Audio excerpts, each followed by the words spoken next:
Well, we just got back from No Time to Die, the final Daniel Craig James Bond movie. Connor, what is the plot of No Time to Die?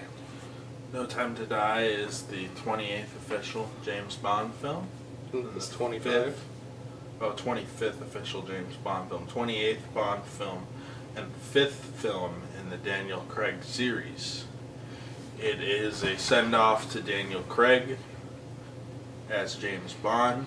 This will be a spoiler review, by the way. So shut it off here, basically, because it's going to be spoilers. But do you want to recommend it or not before we get into spoilers? nah, it's fine. It's fine. I'm the James Bond guy. I recommend it. I've reviewed all the James Bond movies, so watch that video reviewing every James Bond movie. I also recommend it, but you should probably catch up on all the Daniel Craig films first. Yes. If you haven't seen the other 4 Daniel Craig movies, everyone is going to be essential. They're all basically essential to each other, except for Skyfall. You can pretty much watch Skyfall and Casino Royale by itself. But Daniel Craig's James Bond send-off. No Time to Die takes place 5 years.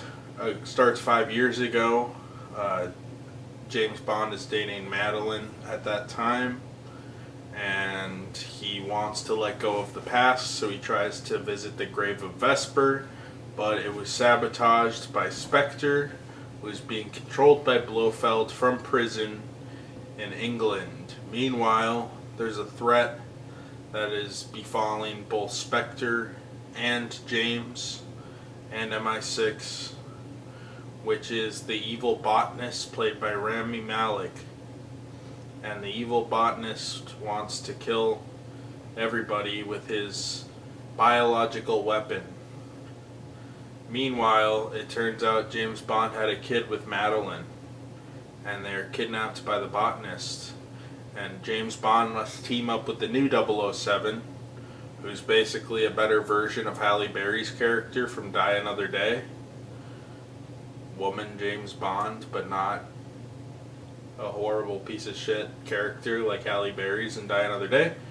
And they take down the facility that is housing this biological weapon, and James Bond ultimately has to sacrifice himself after he's infected with the biological weapon, which will potentially kill his girlfriend Madeline if they ever touch again, because that's how the magical botanist chemical works. Nanomachines and bullshit.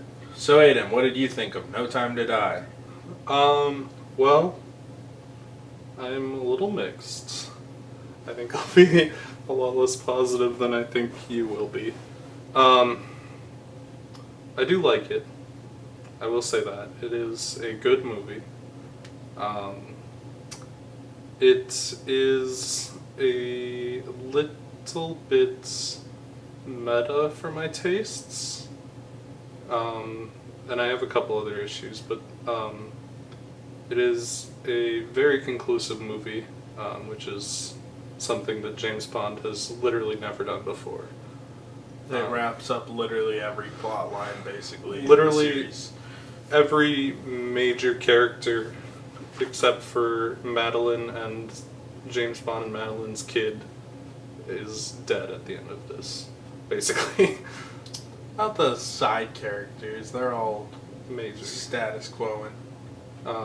The series has always gone out of its way to reset the status quo, basically at the end of every movie, except for a few other very minor things. But it's very definitive, which is something I like. It's going to be very tough to follow up on because of that. I'm sure they'll just start going again as reboot it from scratch. Yeah. The Daniel Craig series was always very interconnected, serialized in the way that the stories actually lean on each other and build on each other. So it is a very good conclusion to that part of it, but it also feels like the movie only exists as like a meta goodbye to Daniel Craig's James Bond, which is probably why I connected with it less, because I'm not the biggest James Bond fan, and I have seen all of the Daniel Craig films, but it's been many years for a lot of them, so I didn't feel as much of a connection to having a definitive ending, I suppose you could say. The other two things, I think this movie looks very, very nice. The director was formerly a cinematographer on smaller projects. The movie is very, very well shot. I like how it's shot. I don't think it's shot as well as the two Sam Mendes movies. No, it's not nearly as... But I believe Sam Mendes kind of travels with the cinematographer, as far as I know. If I remember correctly, I think I looked into it. It wasn't as strong as some of the other ones, but I did think it was very strong visually, as well as from like an audio standpoint. I thought the music was all very good and the sound effects. My other two complaints, I don't really like Rami Malek as a villain. He doesn't really have anything to do. He steals the nanomachines and he kidnaps Madeline, but it's not clear what he wants to do with Madeline or the girl outside of use them as bait or something. He wants... I think he's in love with Madeline, and then he wants to... But then he kind of at one point just says fuck it and drops all that shit. Literally, he just says fuck it at one point. Yeah, he literally, he's just like, whatever. He's not really like imposing. Well, I mean, I guess there's elements of him that are imposing, but he just doesn't have a very strong presence. Right. And I don't really understand his motivation. His family died, and so he's going to make nanomachines that he stole to wipe out everyone, because... The inferiors, dude. I don't really get it. I think he's a fairly weak villain. And then the action is good, but not great. I think the action is a little bit stronger in the other movies, and there were some action scenes which I really liked, especially the one towards the start in Cuba, I think is very well done. The rest of it is good, but not outstanding. So that's kind of where it falls for me. I think it's a good movie, but the more connected you are to James Bond, especially the Daniel Craig stuff, the more impact it'll have for you. It's kind of hard for me to find the words for it, but I do think it's a good, well-made movie. It's just not all there for me as someone who's not really a Bond fan, I would say. It's a movie that's very much made for die-hard Bond fans, especially Daniel Craig ones, with just its definitiveness and all. So that's kind of where I'm standing right now, and maybe at some point I'll watch through all the Daniel Craig movies in a short sequence, and this will move up for me. I kind of imagine it will. I have a lot of disconnect with the whole storyline of the Daniel Craig Bonds. But that's how I'm feeling right now. So Connor, what did you think of No Time to Die? I thought it was like a really good series finale. Basically, this film does an amazing job tying up all the loose ends. There's references you're only really gonna get if you pretty much deeply understand the story and have watched it fairly recently. Like if you're not super invested in the Bond story, I can see why you feel a little disconnect there. Rami Malek villain, I really like him when he's on screen. I do agree he's a little underdeveloped and could use more, but I really liked Rami Malek, like, his performance. And yeah, the acting's good. I just don't think the I character understand has, his vendetta against Spectre, because that makes sense. he was killed, his family was killed by Mr. White, and I think it was a way to tie into Madeline. And then I think his motivation for wanting Madeline, I don't know if it was like a love angle or if it was... He says at one point that he's in love with her. But then also at other points, she says that he wants revenge on her. And I don't really know what he wants with her. Because he saved her life, and I think at that point it's implied that... Or he didn't murder her, and I think it's implied that he fell in love with her at that point. It is a little bit ham-fisted and confusing.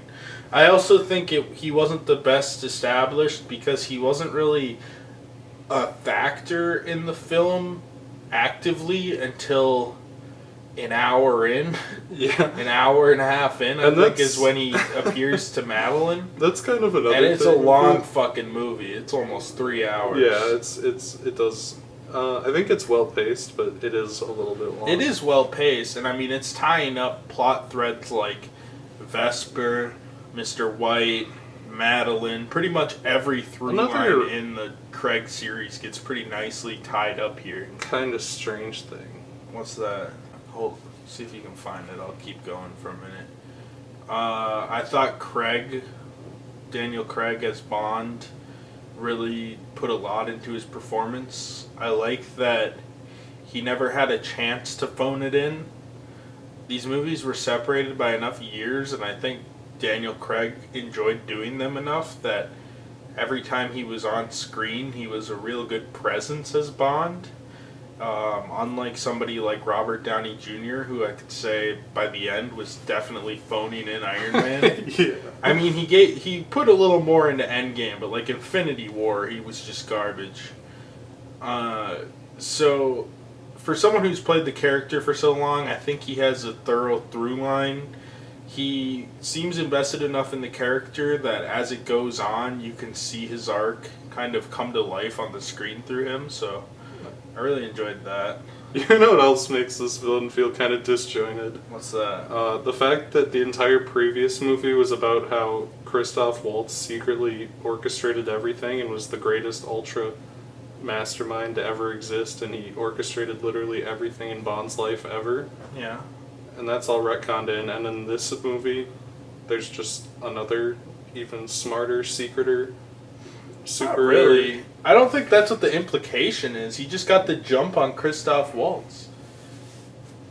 I guess. Because the DNA. And you saw that he was already... The guy who created the virus was working for the British, double-crossed them for Spectre, and then triple-crossed them to work with Rami Malek. Yeah, I got that. And that's something that I guess Christoph Waltz couldn't control from prison. So I guess the implication is that.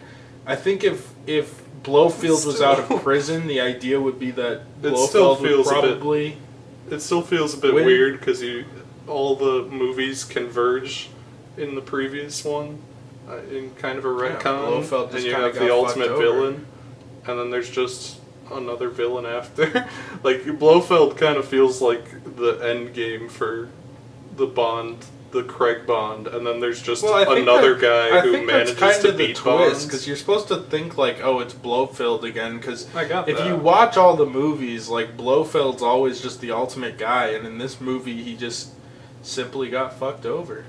No, I got that. It just it still feels kind of weird that like Blofeld felt like the ultimate villain, and then he kind of gets killed by James Bond. Kind of gets killed by like a guy who's not a very strong presence and whose motivations aren't very clear. I think his motivations are perfectly clear. He wants to commit genocide, and the genocide part of it is clear, kind of. He loves Madeline because I don't know. I don't get how the motivations. She said it was revenge. He said it was love, and he wants to kill everyone because he's the bad It's guy some on sort an of island. fucked up. I think he wants Madeline as some kind of trophy, is the implication. Yeah. Something like that. I don't know. I just don't feel very strongly for a villain. I don't feel that much of a stretch. I don't feel like I have to stretch it as much. Maybe it's just a Bond villain to me, I guess, but it's not the strongest Bond villain, but Yeah, but I'm not that bothered by the fact that he defeated Blofeld. I mean, No, the only other I don't care that he option would defeated be Blofeld. I just think it's weird that the ultimate James Bond villain gets tossed to the side so that James Bond can lose to some guy who's not a strong character. Well, I thought it worked for the story. I don't know. It works for the story. I just don't think Anyways. Rami Malek's a good villain. Well, that's fine. Anyways, I thought the arc with Bond was pretty well shown through Craig's acting. I thought that was cool. Like I said, I thought it was cool. It wrapped up all the loose ends. The cinematography and stuff was pretty good. Like you said, the pace was pretty good considering it was 2 hours, 40 minutes. It didn't feel like some sort of bloated bullshit like a lot of these Hollywood movies do after a while. Yeah, it keeps. I'm kind of with you. It's not the best action, but a lot of like the set pieces in action was pretty fun, pretty serviceable.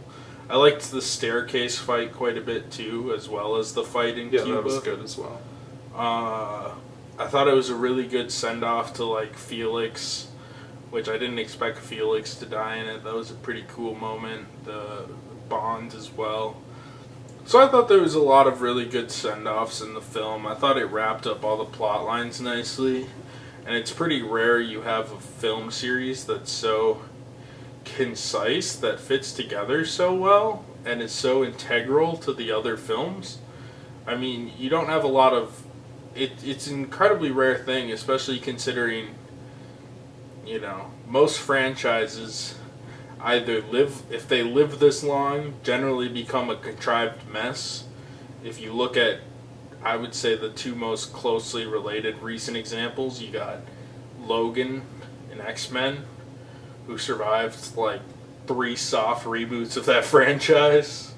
You got Iron Man, who became a completely different character and also kept kind of running and play. Well, he kind of became the Ned Flanders. He kind of got Flanderized by the end, where he was just Tony Stark. And also every other character got Flanderized into a clone of him. Yeah, but I mean, like he would have a character arc and then would revert, where Bond has a pretty clear up and down. I also really liked the idea that he didn't trust Madeline because he thought she was betraying him like Vesper did for Spectre, which is an understandable thing for his arc and a good reason to revert his arc, unlike someone like Tony Stark who would just go back to the status quo after every film. So I thought that was probably one of my favorite parts of the film, was kind of just his relationship with Madeline and how he believed she also was betraying him like Vesper did, and I can see why he would be led down that path logically. So a lot of the film is just, I just think Eon did a really good job with this series as a whole, kind of making a nice connected narrative out of James Bond. Like I said, I really like the new 007 lady. She was a lot better. She's basically like Halle Berry's character. Well, there's a lot of characters where it's like spy woman who ultimately like just becomes generic love interest for Bond. Yeah. Where she needs to be saved. All this shit. Like Halle Berry was probably like the most proactive of all the spy I female spy characters, and she basically just was a damsel in distress the whole time who shot a gun once or twice, where this one's like a legitimate not love interest. And I thought that was also something they kind of pulled through with like the girl in Cuba, Ben Affleck's cardboard cutout in Cuba. Yeah, I was one thing I forgot. I like both of, there's like 2 different agent versus agent storylines here. Where at first Bond and the new 007 don't trust each other, and they have conflicts over that. I like that part, which is part of why I like Cuba. But I also like the rogue MI6 agent. Bond fanboy guy. Oh yeah, As kind of a the CIA guy. yeah, the CIA guy, as kind of like a henchman to Rami Malek as well. Even though he doesn't have a whole lot to do, he's only in a couple scenes. But I enjoy both of those angles to it, and I did like Ana de Armas in the Cuba segment. The Cuba segment's very funny. I really do love that part. I do wonder if there's like an extended version with more Rami Malek, because I do feel like he's a little undercooked. But I was happy, like, I almost felt like when they were involving Blofeld in the story so much, it was going to be one of those, but Blofeld was behind it the whole time stories, which I think would have been kind of disappointing. But ultimately, it's like, when you have such a beefy screenplay already that it encapsulates 2 hours, 43 minutes, how much more can you really put of the villain? So I'm wondering if there's like a director's cut out there with more, or if ultimately, like, I wonder what was edited out for the villain. Because I did like the villain, but I do agree, he's not one of the strongest Bond villains. He does have a little bit of Craig's Bond era, but I think they did kind of want to throw in some of that, like, Kind of Connery, Moore era. Yeah, definitely campiness. drifts into like not. It doesn't go Not, like it's full not campy, but just the idea in itself yeah, is a it's bit very. campy. It's like Man with the Golden Gun kind of into that. Right. Well, I mean, idea of pretty the- much every Roger Moore and Sean Connery film somehow ends up on a evil private island, aside from like Diamonds Are Forever. I mean, you got Dr. No, Thunderball. You got The one that's basically space doesn't have- Moonraker is an evil island in space. I guess Instead of boats, they take a spaceship out Oh, there. too, They a sneak satellite, out. They yeah. sneak out a damn rocket ship and fly Yeah. out there. Yeah. Yeah. So overall, I thought it was a very good end to Bond. I will say, before watching it, if you're gonna watch it, my recommendation is definitely check out the other four. I would say probably in fairly quick succession, because this is a film where if you go into it and have no idea anything about the Daniel Craig movies, you're going to be really fucking bored, because about an hour of it, here's the breakdown. 45 minutes of it, you absolutely need to have seen all the movies and either have a really intimate knowledge of it or have seen them incredibly recently. There's like an hour of it that you can basically get as a normal James Bond fan, and then the other hour is just like action and shit that's pertinent to this movie exclusively. So it's there's like a solid 45 minutes where I feel like if you don't have a good idea of what's going on, or someone to like, I had a moderate idea of what was going on. I didn't have trouble following it, but if you've never seen any of the movies, you'd be incredibly lost. This one is not. but there's a lot of like characters and stuff where you're like, oh, This one's not nearly as bad as Spectre, where if you haven't seen the other three, you're just like, what the fuck? I have no fucking clue what's happening. This one does stand on its own, but you'll definitely. But get I was less sitting out there of it. being like, if I hadn't seen any of these movies, and then like Felix dies and James Bond's all sad about it, and then he's like, Felix was my best friend. My best that friend who Felix basically, shit confused the fuck out of me. I had no idea who that was. he's like a pretty I was important like- character in Casino Royale, and he shows up in Quantum of Solace, and then he's not really in. I think he appears in Spectre. I don't think he's in Skyfall even. I think Probably not. I think he mostly was important in Casino Royale and a little bit in Quantum of Solace. So Felix was like a good friend of his who does like is Yeah, like the Felix. CIA equivalent of James Bond, basically. I kind of got the grasp that they were good friends, but I was like, I've never seen this man before in my life. Right. No, that's what I'm saying. Like, there's a lot of stuff where it's like, if I'd never seen this before, I'd be like, he meets with this guy one time, and then they go on a boat, and then he's like, that was my best friend, as he wipes away tears. I'd be fucking That's lost. kind of how the Felix part felt for me. A lot of the other stuff is Or not like- nearly to that extent. Or like with Vesper, he'd be like, I'm so sad that my ex-girlfriend Vesper died, and I need to forgive her, and then the grave explodes. Like, if you don't see Casino Royale and understand that she betrayed him, if you haven't seen the movie that's 15 years old and understand that he betrayed her, she betrayed him, Yeah. then it's sort of confusing. Yeah. And if you don't understand who Mr. White is, who's Madeline's father, then I remember Vesper. I fairly didn't realize confused. that. I didn't realize that her dad was Mr. White. I thought no, it was just some Mr. White random was guy. Madeline's dad. Yeah, no. I Oh, didn't yeah. realize that that's why Rami Malek was mad. I had no idea who Because Mr. Mr. White was like the second in command at Spectre, and he called the hit on his family with the biological weapons or whatever, or for the biological weapons. And that's why he wanted to kill everyone in Spectre, because Blofeld and Mr. White conspired to kill. No, I understood that family. part of it. I just didn't realize that it was Mr. White. Right. And Mr. White's the one who killed Vesper in Casino Royale. I remember that. And then he died in Spectre. I don't remember that. He's the old Oh, guy. he's the old He's guy. the old guy Okay. in Spectre who, if Oh, you he haven't looks seen really the other different. movies, you're like, He looks really different. I didn't realize that was Mr. White. yeah. I So thought that was just some random guy. there's a lot of stuff you kind of need to like. Yeah. Like I said, there's a lot of stuff you'll kind of be like, what? Or like, just like you're gonna. I mean, it does as much as it can to infer without saying this guy was important 3 movies ago. But that's what I mean by really interconnected. Like Jeffrey Wright's fucking Felix was most important in Casino Royale when they hang out, and then he lets him go during Quantum of Solace, which is basically why they're friends. Yeah, his death had no impact on me. I was totally lost during that scene. It was cool, but It's a cool scene. I didn't know he was. And that's why he's like, we've been through worse before, because they've like done shit together before. In a assumed movie that they came have. out 15 years earlier.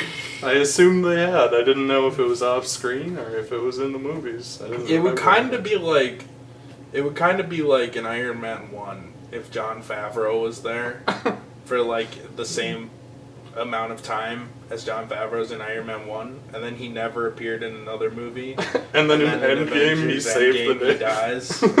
Yeah. Well, that's And he's kind of like, how. Tony, avenge me. It's To like, be honest, what? that's kind of how the fucking Agent Coulson's death was for me. He showed up one time in Thor. He showed up in Thor as like a moderately important character, and then he like cameos in all the other movies, and then he dies in the Avengers, and they're like, "This is so fucking sad. I can't believe Coulson." It's like, who the fuck is this guy? Remember how everyone loved Coulson for like a year, then he got Agents of S.H.I.E.L.D. and everyone turned on him? And by turned on him, I mean forgot who the fuck he was. Yeah. Yeah. Oh god, Avengers. The first Avengers created a lot of fucking stupid shit. Although, overall, I do like that James Bond went from the worst, least connected series of films in Hollywood, aside from occasionally being like, you know, my wife Tracy died in the 60s. It's like the 90s now. Somehow it's the 90s, and my wife died 30 years ago in a car. When In the '60s, my wife was shot by a Tommy gun by Italian gangsters. And now we're surfboarding on an exploding iceberg and shooting lasers at satellites. Yeah, that's pretty much as connected as the old James Bonds go, so it's surprising that it changed to an overly connected series to the point where if you hadn't watched all the movies, there's actually like a really solid, really good continuity team. Almost too good to the point where if you hadn't directly seen the other movies or have a really good knowledge of them, you're gonna be confused because it's gonna seem so convoluted. Yeah, Like I was sitting there being like, they needed to put someone on the continuity team who had never seen James Bond, and just force him to watch, right? and just force him to watch this movie and point to every single Well, thing. that was the confuses continuity the shit team out of it. up until the Daniel Craig series. Yes. Except the one old guy who's like, I remember seeing a movie in the 60s where his wife died. Maybe you should mention that. And then James Bond's on surfing down an iceberg and he's like, I'm so sad my wife It's not died nearly 30 years ago. It's not nearly as bad in this movie as Spectre. They should have hired me for Spectre and showed me Spectre and said what parts of this confuse you, and then I would have just taken the sheet that they gave me and circled literally everything. It's like Mission Impossible Fallout, though, because, like, you liked that movie when you watched all the movies consecutively. Yeah. But I fucking hated Mission Impossible Fallout because I had no the fuck idea what the hell was going on. Yeah, Fallout is the same issue. It's the same thing with the Mission Impossible series does the same thing, where you have to be, like, intimate knowledge of these characters. Yeah, but that's old. And I'm just wondering, it's funny because like all the old people see these movies, and I wonder, like, old people aren't smart enough to remember. I'm not smart enough to remember. The old people don't stand a fucking chance. That's what I'm saying. Like, I didn't even realize Mr. White was Inspector until like 4 seconds ago. He's Inspector. I thought that was just some guy. The house. He's like, I'm gonna go to this house, and then he goes to the house and he talks to the guy, and the guy's like, "Here's some important information," and then he leaves. Yeah, well, they give you just enough to confuse you, because it's like, oh, I have the Spectre ring on, so you're like, oh, this is some evil bad guy, we know that much. But there's no, like, impact to the fact that James Bond, like, kills him and is all sad. Yeah. Like, half these movies are, like, you have to have the whole, you have to have the whole 16 years of lore to You need understand. a fucking spreadsheet to understand what's happening. Right. No, I was sitting there in the theater and I was thinking, like, watching this movie, and I was like, what if I just brought somebody to this movie? Like, I'm enjoying this because I'm like, I understand. Well, you understand even more than most people, but I was like, I have a tenuous knowledge. I was like talking to a bunch of people at work, and they're like, oh, I've never seen one. You think I should just watch the movie? No, whatever you do, don't watch do it. the first 5 beforehand, the first 4 beforehand, otherwise you won't get it. And they're like, yeah, it's fine, I'll just watch it. 2 hours and 41 minutes with no idea, not even a casual knowledge of James Bond, trying to watch this movie. It would be the most confusing shit ever. There would literally be like, what the fuck is going on? Especially, oh my god, especially the first 20 minutes, because no one says what's happening in the first 20 minutes. It's just James Bond and his girlfriend, like, sitting around in Italy and burning papers and talking vaguely about their pasts, and then he visits a grave and it blows up. And then he's like, this is definitely the work of someone who was in a previous movie. I'd be like, I have no fucking clue what's And then happening. he's getting chased by people. He's getting chased by a dude with a robot eye. Yeah, Like, it would be fucking confusing. It'd be really fucking confusing. Watching this movie without watching the other 5 movies is like deciding to pick up on a show, being like, I think I'll start with the series finale. It'd be like starting at Twin Peaks season 3. Basically, it'd be like starting at Twin Peaks season 3. That's what I'm saying, though. Or like saying everybody's been talking up, you know, like when the TV show gets hot, like Breaking Bad or something, and then Grandma decides she finally wants to get in on the buzz on the last episode. And Season 5, episode 4. Yeah, exactly. That's what I'm saying. It's like it's so interconnected that it's almost to like its detriment, which is probably why they also re-released all the movies, like basically like in sequence. Yeah. Well, at least Skyfall and Casino Royale, because no one cares about Quantum of Solace or Spectre, because they're too confusing for people who haven't seen the movies. I don't think Quantum of Solace is confusing. I think people just don't care about it. No, Quantum of Solace is also one of those ones where you're like I think Quantum of Solace is the most guilty, where if you watch Quantum of Solace with no context for Casino Royale, since they're literally just like, since Quantum of Solace is literally just part 2 of Casino Royale, it would be the most confusing. And they don't bother in Quantum of Solace to catch you up. Like, they assume you had seen the first movie yesterday. Like, all I remember and No about Time to Quantum Die of are Solace confusing. is that there's like some guy hoarding water to sell it for $1,000, and they walk around in the desert a lot. Yeah. I have no fucking idea how that connects to any of the It's a movies. direct sequel to... If there's any connection in this movie, it flew over my head, because I don't... Well, unless they specifically start talking about water bottles Quantum for of $1,000, Solace- it's just not... I can't remember a single thing. Honestly, you could watch Casino Royale and skip Quantum of Solace, go to Skyfall and Spectre, but Quantum of Solace is kind of the end of the Vesper arc, because at the end of Quantum of Solace, he figures out the mystery of what happened with Vesper and why she was evil. Oh. Because of her French ex-boyfriend, who's only seen in the final scene, but he uncovers it, which is why he's on the mission, is to figure out why Vesper did it to him. And then he figures this out in the end, and he says, "Oh, looks like Vesper wasn't so bad after all. I forgive her." That sounds like something that should have been in Casino Royale. But then he forgives her anyways. Well, no, because unless Casino Royale was going to be another hour and a half, and the solution to that was to make a sequel. Yeah, but then the sequel's just James Bond wandering around the desert for an hour and a half, and then he meets some guy at the end. The desert part is a total of 20 minutes of the movie. It's the only thing I remember. It's maybe 20 minutes of the movie. It ends in the desert. They're in like Jihadistan or whatever, doing shit. Some guy's hoarding water, and there's a desert. That's all I know. He's the villain of the movie. He's like the main villain. And he's related to Vesper. Yeah. Well, no, he's not. But the French guy who works for him, the French guy who works for him, was getting secrets by having sex with mid-level women and getting them to fall in love with him. Mid-level security women. Like women who work with secret agencies. Okay. And then at the end, he's trying to seduce a French woman, and then Bond can kill him. But then he says, "No, I forgive Vesper, and you're going into custody." And then Judi Dench comes out and says, "You made the right choice, Bond, but you could have killed him." And he says, "Sometimes you just gotta let go." And then he drops Vesper's necklace and walks off, and then the James, goes type of deal. Okay. And then Skyfall is wholly disconnected. Skyfall is the one movie Skyfall where you don't. Casino Royale stands on its own. If you want further context, you can watch Quantum of Solace. Skyfall is just like James Bond backstory, and he goes to the house, and Judi Dench gets shot. You don't need anything else to deal with it. Pretty much the only question you'd have about Spectre is where Judi Dench went, because she's on the computer for 4 seconds, and then she goes away. If you'd only seen Spectre?